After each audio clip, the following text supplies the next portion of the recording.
Welcome back, listeners, to Learning from Friends. My name is Cade Curtis, your tour guide on this lovely adventure that I like to call Learning from Friends. Happy holidays to all of you that are out there listening right now, or as it has passed. Still remember back to the lovely holiday season that we may have just had or previously passed. Like last year's episode, I spoke with my mother about her Christmas experience. This year, I'm actually speaking with my father-in-law, Ken, about his Christmas experience. But before we go into that, as you all know, I like to do my mom's quote of the day. So, Mom, take it away. And today's quote is from Fred Rogers. There are many ways to say I love you, and there are many ways to say I care about you. Thanks, Mom, for that lovely quote. It brings some good holiday cheer and joy to all of us around us, and I hope everyone is traveling safe or on their way back from their experiences of the wonderful holiday season. So, Ken, welcome back to the podcast. Well, thanks, Cade. Thank you for inviting me. Yeah, it's last year we recorded around Christmas time as well to be able to have an episode, which we talked about your cancer story last time. So now we're having you back. It's a pleasure to hear this time talking about your Christmas experience from your childhood and all the way up until adulthood, where we are today. If this is what we want to call adulthood, I don't know if I want to call this adulthood, but Not yet. it is. Christmas Still growing is up. for kids. Exactly. Makes us all kids. And I'm looking forward to hearing today for Katie's kind of upbringing and how what that kind of brought into it, that background story, because as the years go along, I get to learn more and more about your family. And that to me is just so exciting because I love just getting in there and hearing about people's stories. That's what just makes me excited. Good. So this is going to be fun. So let's start off with Ken. Let's go with what I know very well that you're awesome at is cooking. Let's start out with food. Let's start in that section. It's a good place to start. Always it is. Is there a dish or a snack that you always associate with Christmas? Yeah, a couple of things that we always had in our family. One is a little citrus fruit called kumquats, which you might see around Christmas time. Occasionally you can find them in the grocery store, but that was always a tradition. We couldn't get them in State College where I grew up, but my grandparents would always bring them in from either New York or Philadelphia for Christmas. One of the other family traditions that we had was a little hazelnut cookie that my grandmother used to make. And we've continued that, not every year, but Katie and I used to make them. And if I can find a good supply of hazelnuts this year, I'll make them again this year. But they're my favorites. My grandmother, just after Thanksgiving would send literally a shoebox of cookies in the mail before she'd arrive. And Dad and I would kind of paw through all the cookies and would each try to quick pull out the hazelnut cookies. Those are the ones we liked. The last traditional Christmas food that I remember as a kid, so this would be in the 50s and early 60s, was my grandmother, who is German, would go to a German pastry shop in New York every Christmas and she'd pick up a Stollen, which is really sort of a German fruit bread, not quite fruit cake. Okay. But it has a particular shape, sort of like a half-deflated football, and coated in powdered sugar. And so every year she'd bring one up, and that was something that was always a particular treat for Dad, because that's what he grew up with. And then for many years, we didn't have them until Aldi's moved to Cleveland. And now, like many Christmas things that were kind of rare and hard to get before, Aldi's is loaded with them. So usually every year we'll get a Stollen just for memory. And that's the key thing at the end of the day is smells and associations that we have with food. It's that it goes a long way to refresh and rekindle things kind of in the brain. I forgot to ask this question at the very beginning because it's going to make a big difference here. Where did you grow up for your Christmas times? Because of my mother was in Cherokee County, Georgia. Where were you located for your Christmases? Much colder. Central Pennsylvania, right in the Appalachian Mountains, at a little town called State College. It's where Penn State is, but right in the middle of rural Pennsylvania. Colder, much snowier, more like the traditional theme of Christmas with the snow and the pine trees and all that kind of good stuff. That will make a big difference in telling the story as we're going along, because we have the regional differences that comes up as well. That's the one thing that I'm really excited about, is seeing there's not much difference in age between you and my mother, but there's drastically miles and hundreds of miles apart. And so let's see kind of how that goes forward. So I should have asked that in the beginning. That's my fault for not remembering that one. Now, with food, do you remember any failures of cookings from over the years, of like, there was, oh no, like one Christmas, the turkey or ham got completely burnt, or we pulled out the pie one year and it created a fire in the kitchen that we had to go in and hose down? Well, fortunately, nothing too terrible. I'm sure there are Christmases where food was better than others. The only one that I remember sort of humorously is failure from my mom, where we were invited over for Christmas dinner to one of our neighbors, and she was to bring the pumpkin pie. And she takes this pumpkin pie out of the oven, and it's not set. She had forgotten to put the eggs in it. Oh, so no pumpkin pie. Well, fast forward to the next year. We're going to the neighbors for dinner. She was supposed to bring pumpkin pie, and she forgot to put the eggs in again. So we gave her a tough time on that for probably the next 50 years. But that was the food failure I remember. And that's a big difference. Whenever you're making a pie, you gotta have that to make it set. Now you should I hope you gave her like eggs constantly throughout the year. Like, don't forget the eggs, or little jokes. Don't remember that, but I'm sure we gave her grief, if not eggs. But otherwise, without the eggs, you end up with this lovely pan of essentially pumpkin soup. Oh man. Yeah, that makes a big difference. One ingredient can go a long way in changing everything. Absolutely.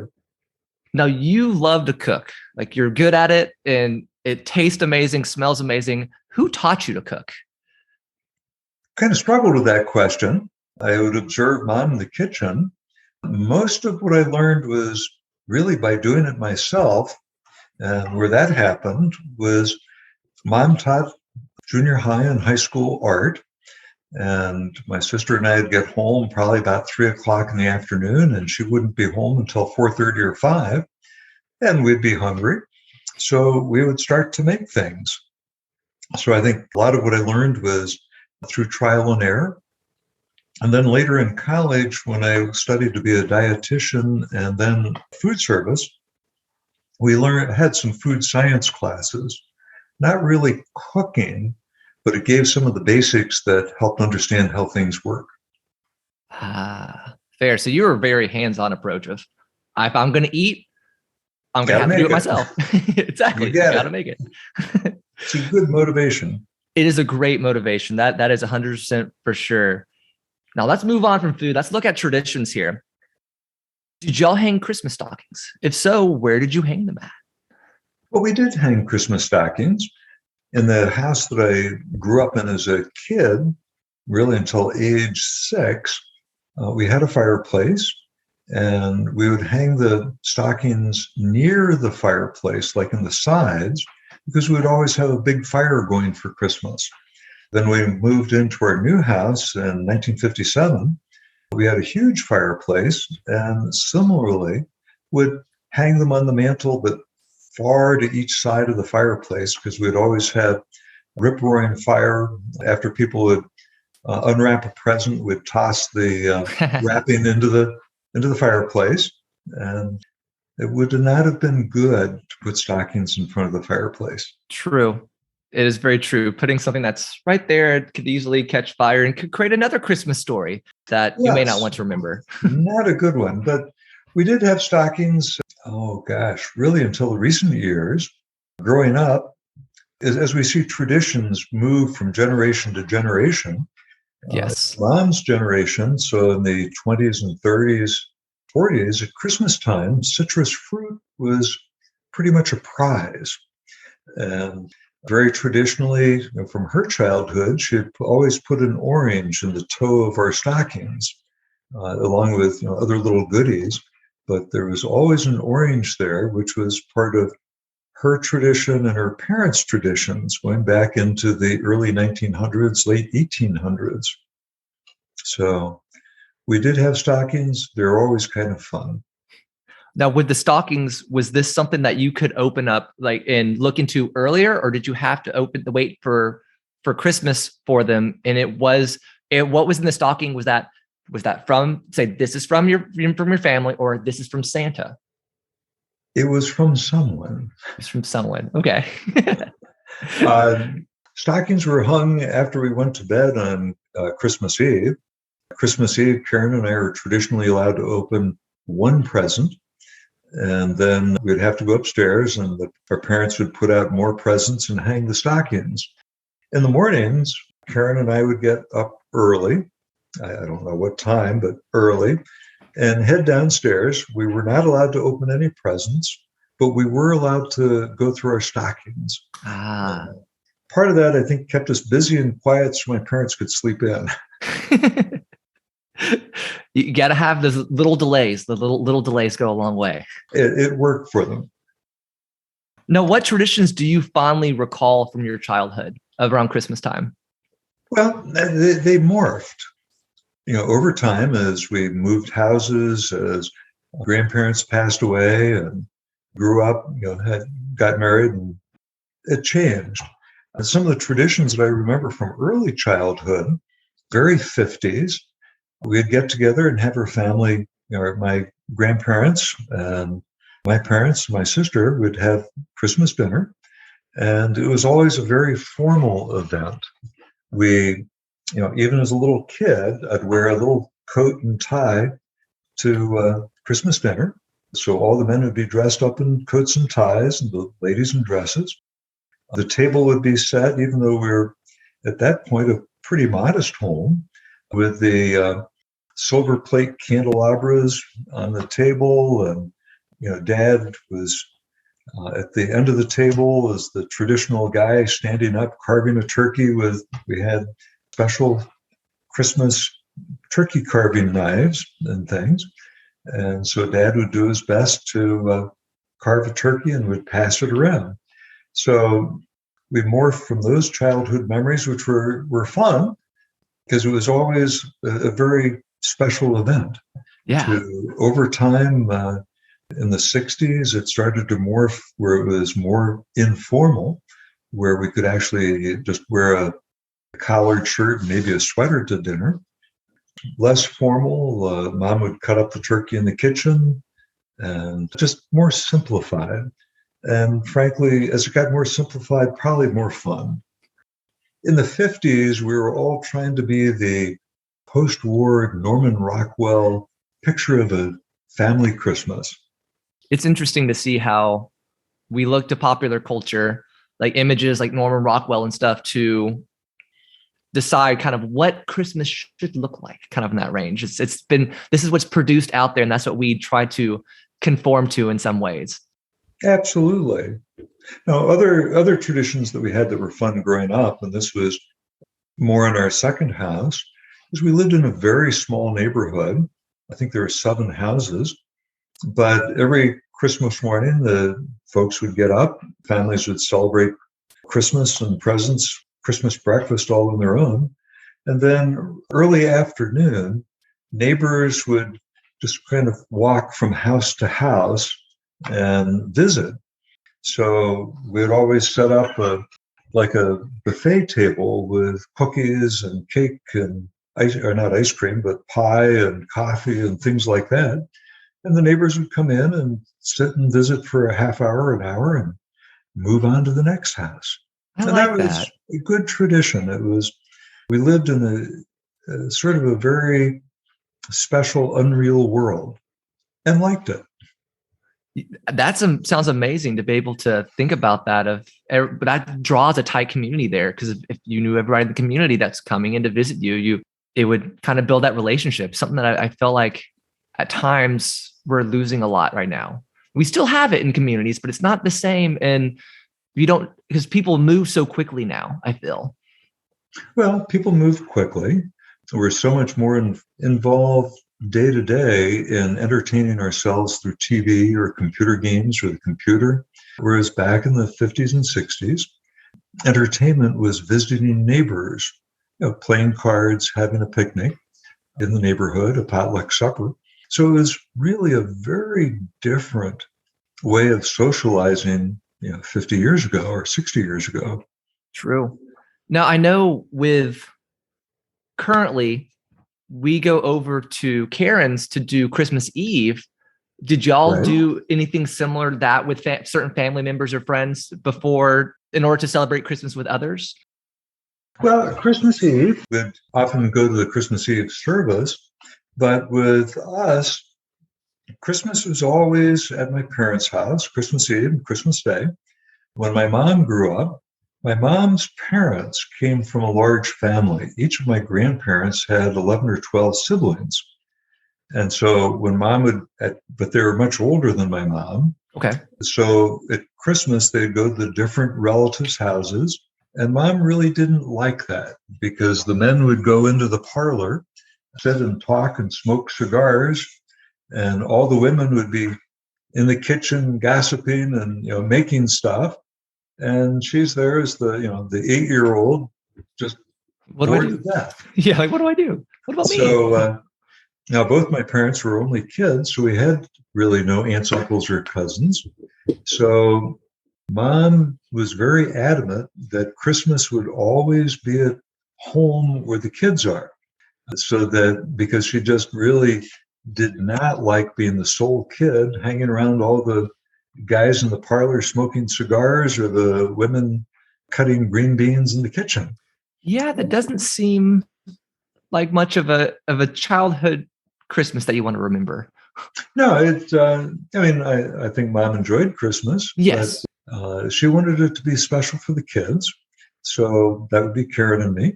So we had kind of an idyllic Christmas because we didn't have to share grandparents. They came, they were ours. Didn't have to spend time with aunts, uncles, and cousins, which would have been fun. But at the same time, we just stuck together as this teeny little family, which is nice. Everything has its place. That's the key thing there. It was good. What are some traditions that you took from your childhood that you passed on to in Katie's childhood? A couple of things. One is, for most years, we really did do stockings and hang them up. Matter of fact, I still have my stocking from 1951. Oh, nice. Mom had knitted for us. So we do the stockings. It really was a pretty normal Christmas, I presume, like other people. We would get up in the morning and go down and open a few presents and have breakfast and just sort of enjoy. My parents would come in probably every other year for Christmas because they'd be going down to Florida, where Karen was, to share Christmas with them on some years. But Dale and Pauline, Marcia's parents, were always there for Christmas. And we'd slowly open presents and just enjoy chit-chatting and company. And Katie has the back and forth. Sometimes she said of being the only child experience, like you kind of mentioned earlier, of wait till everyone's finished eating before you open up the presents and everything. She mentions that one every so often around Christmas time. I had to wait till everyone was finished. I'm the child, and I see all this stuff here that everybody else is talking, minus the cigars and the people cutting up peas in the kitchen. But she had the only child experience there. Well, she did, but some of the things we did with Katie is we would do the little letters to Santa Claus every year, and we'd type out a response from Santa, and because we'd put the cookies and the milk out, and we'd always take a bite or two of the cookie and leave it there for the morning so Katie could see Santa enjoyed the cookie, and then just a nice little note from Santa back for Katie. Now, I don't know how she figured he was bringing a computer or a typewriter along, but anyhow. Maybe he had them pre-typed out. Just one of those, printed out, already ready to go, and just leave kind of behind. Or maybe he likes to typewrite it. Maybe he has this, it saves him, his fingers were too cold, so he had a typewriter and just rip it out and place it down from the sleigh. Could be easier. Borrowed a typewriter Christmas present from somebody. Exactly. He kind of has it there. It's potentially, there's endless possibility at Santa. Santa can do what he wants. Or, Absolutely. That's the magic. I'll have to ask Katie if she remembers that and see what she says.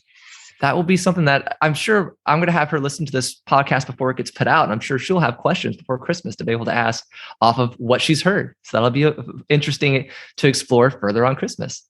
Well, if it's like my sister and me, we remember we're at the same place, same time, and remember things vastly differently. So it's like two separate childhoods. Oh, yeah. And it may be the same for Katie because she would have a much different vantage point and many different memories than I. And that's what's the joy of listening to people's stories. Of everybody has something a little different. As you said, they may see the same thing, but different vantage point. It's always out there. I was going to say one other tradition that we had every year was in 1985, Marcia and I went to Germany with my parents, and we picked up a lot of little miniature Christmas ornaments. Back in the 80s, you couldn't go to Walmart and get little miniature Christmas ornaments. That's sort of a new thing in the last 20 years. So we have a little Christmas tree that we have put out since 1985 every year with little German Christmas ornaments on it. And that is one of the traditions that's at least lasted almost 40 years. That's wonderful. That's so cool. We have my first cousin, Tracy, made these the clothespin dolls that had painted them up and made them, and they go onto our trees. And that's something that we've used ever since she's created them. They go specifically on the tree, like up towards the top, and they have their own different spaces and they have their own different little story behind it. And those little memories like that of something that you've continually done for years and years. And it's a tradition that carries on. Oh, yeah, it's fun. It's really so much more fun than just the round silver glass Christmas ball. So on our tree, we still hang little ornaments that Katie made, when she was 4 and 5 years old. So we've got all those are from first grade. Those are the best things. So things like that. It's fun that the Christmas tree we have and many other people is really kind of a family history story tree. Yes, it is. That's a true point. It is. Now, they have drastically changed between today and the past. We were just talking about this a minute ago. Like, how has Christmas trees evolved from what you've seen as a child up until today? Well, a whole lot. There were certainly Christmas tree farms back in the 50s, but Christmas tree farms back then were really kind of a sidelight for the farmers. So there are a lot of them. Yeah, and I think that was also something fun to do for them. But they were, I don't know how to describe them, as perhaps kind of scraggly. Today, for Christmas trees, they prune them every year and cut the new growth called candles off to make it bushy. And so when you go to buy Christmas trees, they're pretty perfect. Growing up as a kid, you're looking for one that might look good on two sides, because you could always turn the back or the bad side of the back. We had a 10-foot ceiling in the house or in the living room. So we would always buy a big Christmas tree. We'd have to go out and cut it down because they wouldn't sell ones that size in a Christmas tree lot. And usually they were kind of scraggly. So every year on Christmas Eve, we'd put up the Christmas tree. Dad would cut branches off the back and then drill a hole in the trunk and put them in the front if he needed to fill in. Oh, wow. So he'd try to make the Christmas tree look good from the sides you could see it. So that was sort of one of his tasks every year. Wow. But, so get out the drill. We're gonna fix this tree. We're going to fix the tree. So Christmas trees have gone from scraggly to almost perfect if you get the natural ones. And then really artificial trees, we had them in the 50s, but they were, I don't know how to describe them, plastic like Mylar, where you'd pull it out and they were kind of shiny, often just silver plastic. And you couldn't put lights on them. So they would have like a spotlight on the floor with colored filters that would rotate and change the color of the tree. So it'd go from green to yellow to red to blue or something. Very, very different. Today, Well, I really like the live Christmas trees the best because they smell good, they look good, but the artificial pre-lit Christmas trees actually look pretty good. They have And gotten very, very good lately. yeah, and very simple. In a bid to simplicity and laziness, we've been doing the artificial tree probably for the last 20 years. When Katie was young, we would go out every year and cut down a Christmas tree, just the three of us, and we'd go out and haul it home and bring it inside and set it up. And that was fun. Yeah, it does have its own little, like, it has this connection to it that way as well of, we're going down, we're going to spend the day, we're going to chop it down, we're going to bring it back in, setting it up, rather than let's go to the attic and just grab the bag, bring it down, plop it down. See, I grew up entirely with a fake tree. Like we always had, we had it in bags, we pulled it out, make it work. So I never had the experience of chopping down or going and pull one out. Cause that's, again, it's not something I had in my childhood. Apparently my brother and sister had it early on, but I didn't have it. I wasn't cool enough, apparently. I was towards the end. Kate, I think you have a Christmas tree stand in your basement or garage. So if you bring that up next year, we'll get a live tree and you can have that experience. I'll bring an axe. We'll make it work. Good. You were talking about smells here a second ago with the Christmas tree. Is there any smells that remind you specifically that you associate with Christmas? Yeah, for Christmas, certainly baking, cookies and pies and things. The smell of a fireplace, because we've always had a nice fire going in the fireplace almost every day around the Christmas season, and that always smelled good. And then, of course, the really good smell of a fresh pine tree. It's something that you really can't replicate. So it always added something that was Christmas, along with the music, the family and friends, and all that. That was just part of the holiday, were the good smells of the food, the trees, the fire, all that stuff. Did y'all do wood burning or did y'all do coal for your fireplaces? No, it was always wood burning. Okay. You never know because there's different smells that distinctly come from it. And people have that it could affect the Christmas, my mind of thinking of smelling a fire. So. Oh, yeah. We had the good fires, occasionally a little more smoke than we wanted, but what the heck? It was pretty good. What makes you feel like it has fully transitioned over towards Christmas time? A number of things. Certainly there's the slowly decorating the house for the holidays, which is always fun. I always liked the holiday decorations and feel so sad the house looks so empty when you take down the tree and all the decorations. But so as the decorations go up, the other thing that makes me feel good about the holiday and look forward to the holiday is just knowing that we'll be getting together with family and friends. A joyful time of the year and a period of sort of renewal and looking forward to the best as we then morph into New Year's and all those traditions also. Yeah, that's definitely a good thing of getting to spend time with family. And family can be relative. It could be a neighbor that's you consider your family. It's all community based as well. It doesn't have to necessarily be blood related. That's the cool thing that we have the availability to make in our lives, but getting to spend, for me and Katie, getting to come up and see you guys for Christmas time up in Ohio from Georgia, that's one of the few times of the year that we get to come up and we get to spend some actual like long period of time with you guys. And it's phenomenal to get to have that. Well, we love it. And we feel a little guilty that we've borrowed you every year for Christmas and that you haven't been home for We're here in Georgia all year round.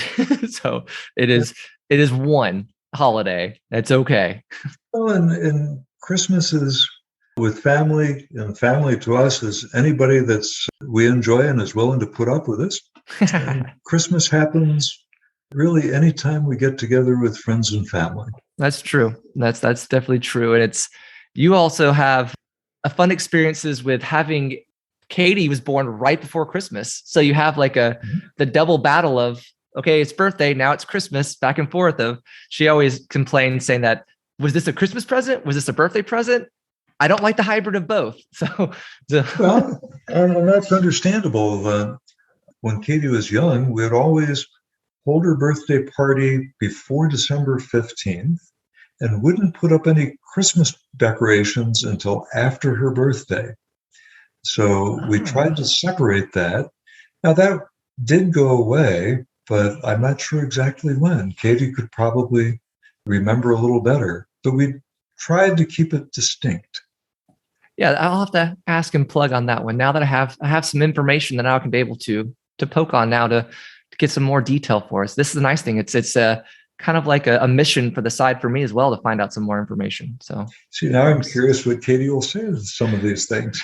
We'll find out. That's the cool thing about it. We'll find out.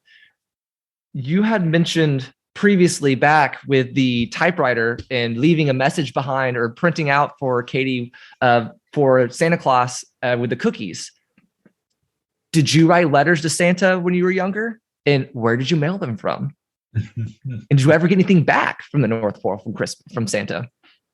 Actually, a couple times as a kid, we would write a little letter and Mom and Dad would put it in the mail because the post office would take the letters to Santa. What happened to them, I don't know. But our family really, I think, enjoyed Santa as a myth, a fun feature, something to enjoy. But I don't know that we really ever believed in Santa, other than in terms of like the Sun newspaper art or editorial where, yes, there is a Santa if you believe in love and generosity and things like that. So there's a mythical Santa that we believed in, but not the Santa that came down the chimney. Gotcha. Did y'all do Christmas photos? Did y'all go to Santa and take photos, or was it more like y'all did family Christmas photos? Pretty much more family Christmas photos. We did every year after Thanksgiving, we'd travel and visit my grandparents or my grandmother outside of New York City, and we'd go into downtown New York City and to look at the store windows and to go take Karen and me to look at the toys. And the department stores were very much as pictured in The Christmas Story, where you had Bigby's, where you had a Santa Claus, and we'd wait in line and go sit in Santa Claus's lap for a minute and see all that. The department stores at that time were really decked out for Christmas.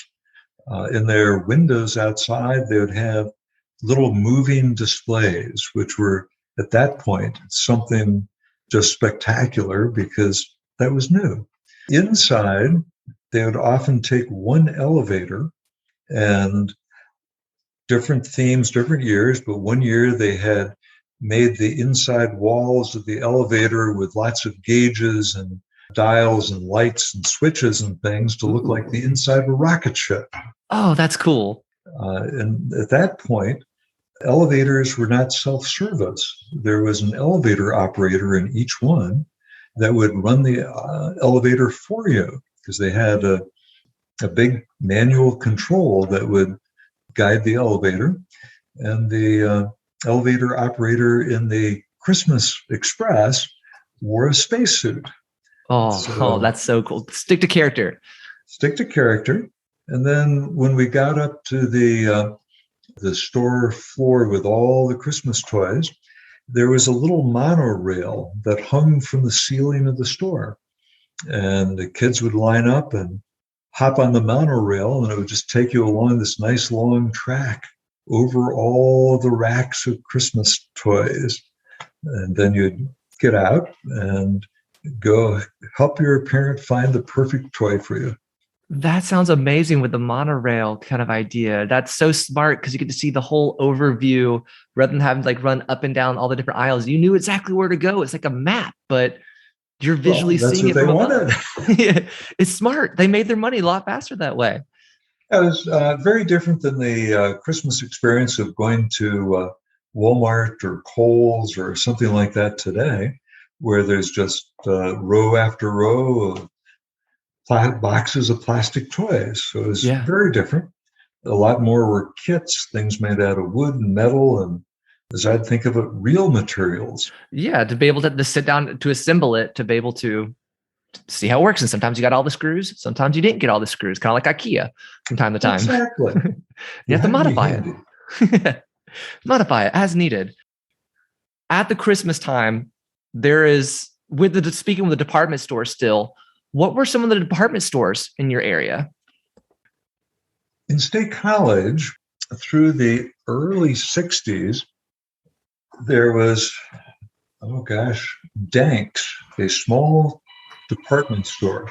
So really it was just decorated as a store, not much. In State College at that point, there was no hospital, there was no McDonald's, there were no J.C. Penney's, Walmart's, Kmart's, anything else.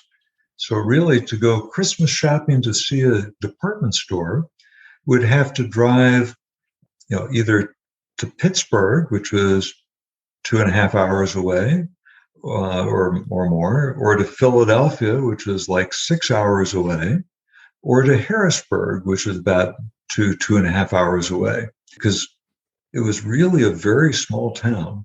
Even Sears was only maybe a 2-room store where they had a very few things, but it's where you went in and you'd order everything from the catalog. Yes. And they'd ship it in. So there really weren't department stores in State College. It was a small rural college town. Very different. Yeah, drastically different from what it is today. I still have not been to campus, but I've heard I can imagine what it is from a usual college town modern day today. So I can definitely see that there's going to be differences from past to current, especially in any rural town is now very few and far between, that, especially with colleges in them. Things have changed in the last 70 years. Things have changed in the last 5 years, in the last year. Things change constantly. That's the scary part about it. Everything continues changing. But that's, a good thing and a bad thing. It all continues forward. It's good. We're thinking back, we have so much more now than we did before. Mm-hmm. Gosh, we all lived in small houses. You had one car, one phone, one little black and white TV, and lived very modestly. Mm-hmm. And that was just fine. Yeah. And we always hear everything looks different when you look back on it now. What may have been, what you thought was so, overwhelming and complicated, you're like, man, that was a lot simpler. Times were simpler back then. But also at the same time, you're like, I never want to go back to that ever again. Well, it's sort of like today, if you get kids something, you might get a remote control car or remote control boat. If you're lucky, you could score a nice little drone and fly around in 3D with your video going and all that. For us, high tech was, we had a train which would go around in a little circle in a track, and that's kind of all it did. But you'd spend hours with your train. Build up the train set, build up the village, make a village around it, build a little townhome that are there. You got it. Do you still actually have you still have a bunch of your trains from, don't you have your father's train set? Yeah, we have my father's set. He got it in 1927, so 95 years ago. And we have that in my office, along where I got a train set 30 years later in 1957. And that one's here in the office also. It was kind of fun. You would traditionally, for years before we moved to the new house, we'd always put my dad's train under the Christmas tree. Again, sort of the Norman Rockwell picture of a Christmas tree with a little engine going on underneath. And it was fun. That's what matters, is the memories that could carry on. It was fun. Absolutely. So it's up to you and Katie to take care of these trains in the future. We'll see where it goes. We'll find space under the tree in order to make it work. Because I love seeing, I'm looking at our Christmas tree right now because we never took it down from last year. We kept it up for the whole year. And I'm looking over and it's like as the conversation's going along, I'm looking at a couple little things that pop up. I'm like, oh yeah, like I have that memory there. There's that memory of that. Oh, that's of Katie's. This tree over here has this. And yeah, stories and traditions continue and carrying on. And that will be something that starts to flow. The train pops up in my head because of my brother got a train set one year for Christmas, and we set up, and we had it for multiple years, and had a specific composite wood that would, flop down the bed and build it off around it and be able to move it from place to place as needed. Absolutely. Little fun things like that. Now, going back into like the small community, and inside a small community, church is a big thing, like, because that's the one of the central hubs for a lot of communication. A lot of people meet up at churches and stuff. Do you remember how your church did Christmas? Oh, yes. It was, not surprisingly, always a big event every year. We had always, we'd go to all the Advent services, and, they'd light the candles. Again, very traditional. For Christmas Eve, and this was the only time they did this, they had really pretty cool wrought iron candelabras that would go on the end of every pew. This was a reasonably good-sized church. The sanctuary probably held 300, 400 people. But on every pew, there would be one of these candelabras, which each one would probably hold 10 or 12 candles, and then huge candelabras around the edge that probably had 20, 30 candles in them. And at the beginning of the service, the ushers would go down and light all these candles. And so it was really a candlelight service, literally candlelight. And then, of course, very smoky at the end as they went through and extinguished each one, but just a very neat, moving Christmas Eve service. So it's very special. That's a good member that will definitely distinguishing stays with you over time, seeing all that in comparison as you get older, just sometimes the smell, sometimes just the look, the sounds. Speaking of sounds, do you have a favorite Christmas carol? I have a lot of favorite Christmas carols. As a matter of fact, I still have records in the basement that every year I mean to bring them up at Christmas and play them. But these were the records I grew up with 60 years ago with the Glenn Miller and some of the other old groups that would sing the traditional Christmas carols, and a little different than today. Very traditional Christmas music, and I've got to bring them up and listen because I really like them. I like vinyl records, so I'm in. Good. Let's do it. Well, I will test out. I think we still have Katie's USB record player. If you don't, I'll bring up mine. We'll make it work. Sounds good. So, did you ever do any stake Christmas plays at church or anything? Did you ever participate in anything like that? I did not. We really didn't do that so much. At least I didn't. Yeah, I never liked the being involved with Christmas plays because I did not like memorizing lines. I couldn't memorize lines, and I couldn't anything with school that related to like memorizing and doing a speech or anything like that. I was like, I'm good. I'll pass. I can relate. Do you have any school memories for Christmas?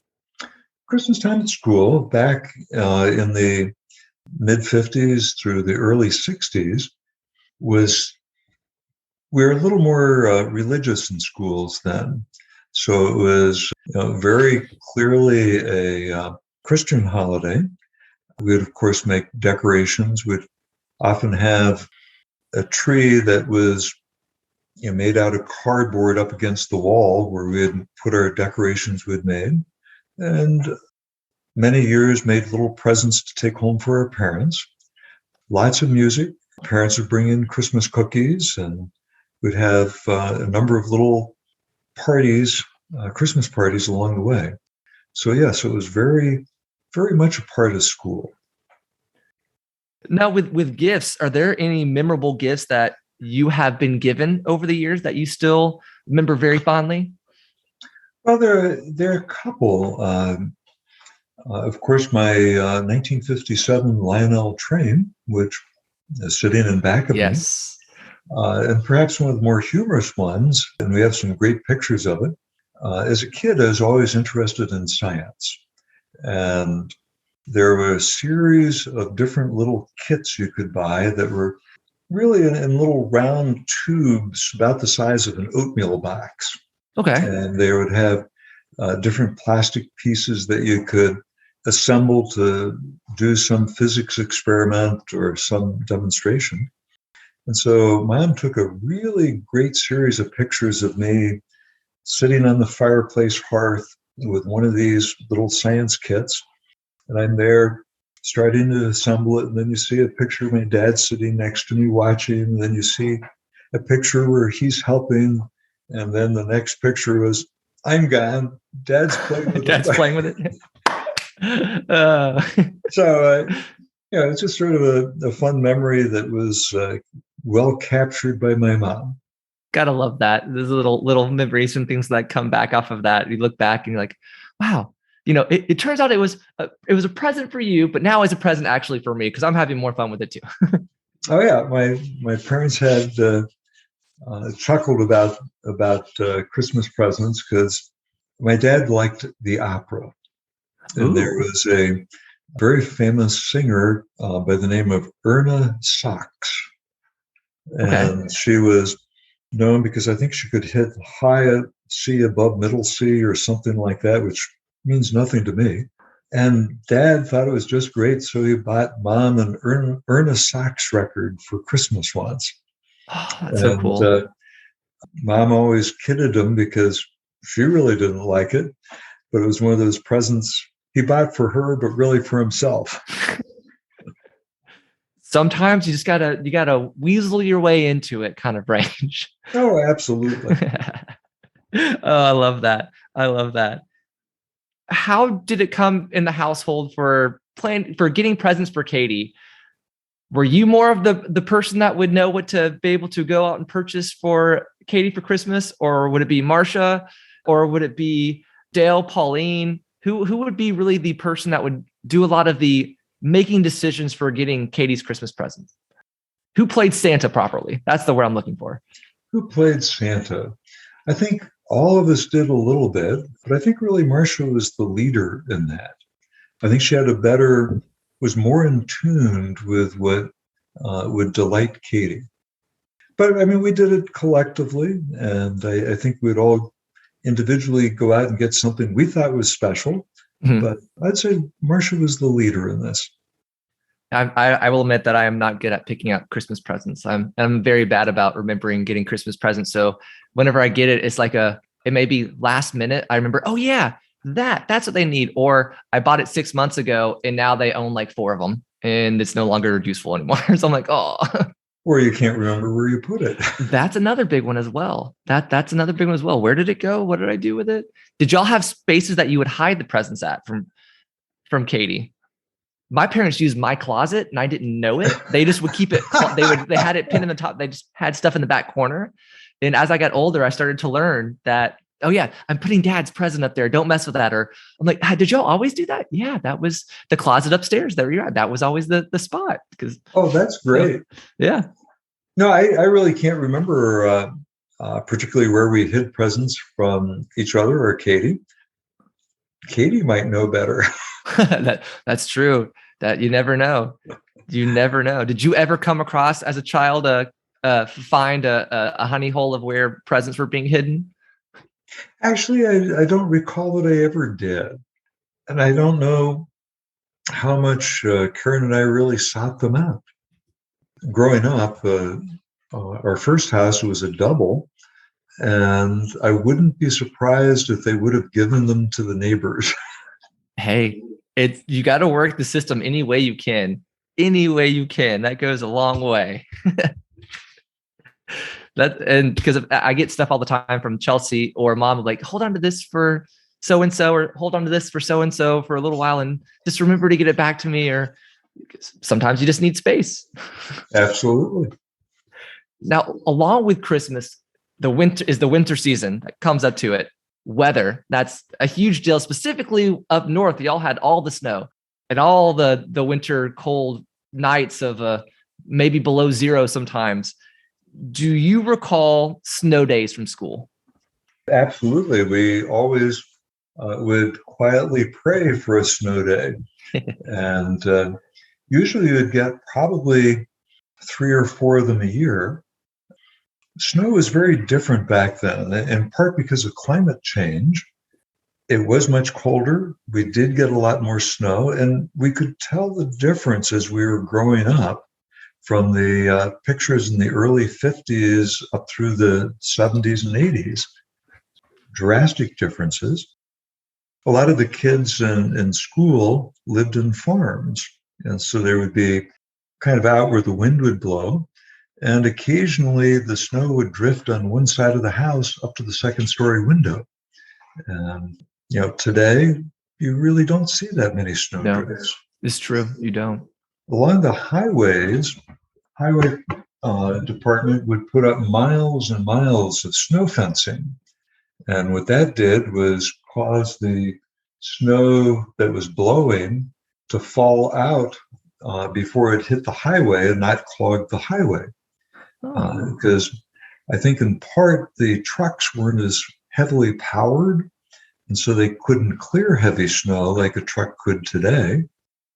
And back then, we didn't have salt trucks, spreading salt. In Pennsylvania, they used a combination of salt and cinders from the power plants. Ooh, and it would actually be somebody standing in the back of a dump truck that would be partially elevated and spreading cinders and salt with a shovel going across the road. So the truck would be driving pretty slow, maybe 35 miles an hour or so, and somebody just madly shoveling this out the back. I would not want to have that job of being the guy that's shoveling it, and the guy can't hear you in the front, more than likely, and you're just shoveling. And what if you fall, or what if something happens and there goes poor John down the side of the street or highway? That would not be good. But also back then, every year people would put tire chains on, which I haven't seen tire chains in stores for years. But they would wrap around the tires and give you good traction in deep snow, because the snow in the roads might be, 6, 8, 10 inches deep. So we had that. And then by probably mid-60s, they had studded tires. So there'd be winter tires with steel studs built into them, so that you didn't have to put on your chains. Those later were outlawed because it just chewed the roads up. Yeah, I can believe that, tearing up roads. Yeah, weather was very different. But we did obviously like snow days. It was just like a holiday. Usually, Mom would still go into school, even if it was closed, just to get things done. Dad would always go into the lab to work. So Karen and I would just kind of have the run of the place and be able to do what we want, which sometimes was just torment each other, but we were siblings. That's what siblings are for. Entirely. Now, did you have a radio channel that you would listen to in order to get, or a news, who would be the news broadcaster that you would hear to know school's been canceled? Or would you wait to hear from a neighbor or somebody? How would you find out? Mom, she always had it?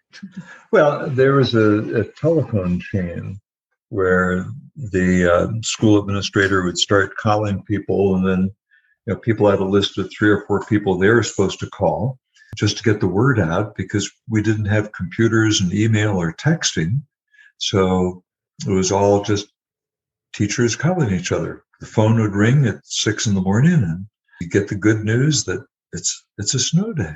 It worked. It does. It works great. It works just fine. It delivers everything just correctly for what you need of your knowledge. Now, what was some of your favorite snow time activities? Whenever it snowed, were you a sledder? Were you a snowball builder? Were you a snowman builder? What was some of your favorite activities? Well, our house was built on a hill. And so we used to toboggan down the back of the hill.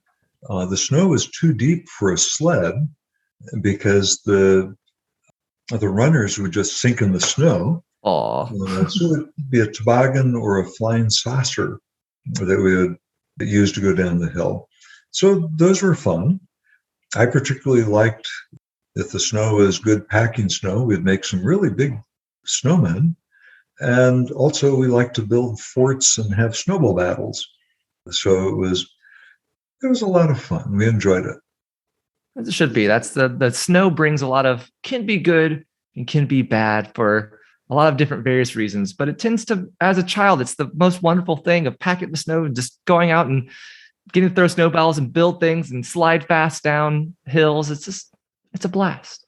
It is. Now, it's a blast. That's before we had to do things like shovel drives or drive cars or responsibilities before they came into play. Exactly. Wonderful years. They get in the way of everything. They They do. Before we as we start to kind of wind down here, just getting towards the end of the podcast, I have the important question that everybody goes through before, as they start to get older, from childhood into teenage years to adulthood, of, do you remember, how do you feel when you figured out who Santa was? We were always, growing up, skeptical of Santa as being a real being that would, slide down the chimney and deliver Christmas presents. But we always loved Santa as really the symbol of the holiday season. And so Santa really never went away as a mystery. It's still there, sort of just a good symbol of a great holiday. Only regret is sometimes we've so commercialized it that we've replaced the meaning of Christmas for many with Santa and shopping. Yeah. But so, again, never disappointed to learn that Santa wasn't real. Never was that sure he was, but still like the myth and the story. It's every year, just love hearing it. When we've gone to the Cleveland Orchestra's holiday programs, they always have somebody that reads the night before Christmas. It's still fun 70 years later. Yes, lovely traditions and lovely things that continue. That just warms the heart. Absolutely. Heart. Is there any last minute things that you would like to bring up and share on the podcast before we hit the road for a lovely holiday? I really thought this was fun. It was great when you sent the questions, because I had never really given some of these things thought for a long time, but it was just fun reliving from what was Christmas in 1955 or before up to the present, and really how much Christmas has changed, the society has changed, our values, or the way we work together as family. It's all changed. It's been good all the way along, just different. And it's made me realize that a lot of traditions are temporary, depending on grandparents, whether they're alive, where you live, as you grow up. So they morph, and they really, the traditions change to suit what is currently appropriate. And so True. It's been fun to realize how, not fragile, but how flexible these traditions are. Well, now this time at Christmas, I'm expecting that you're going to be wearing a suit and tie and going to have the silverware all polished, and ready to go this year. Rather, is that to be expected? Keep thinking of that.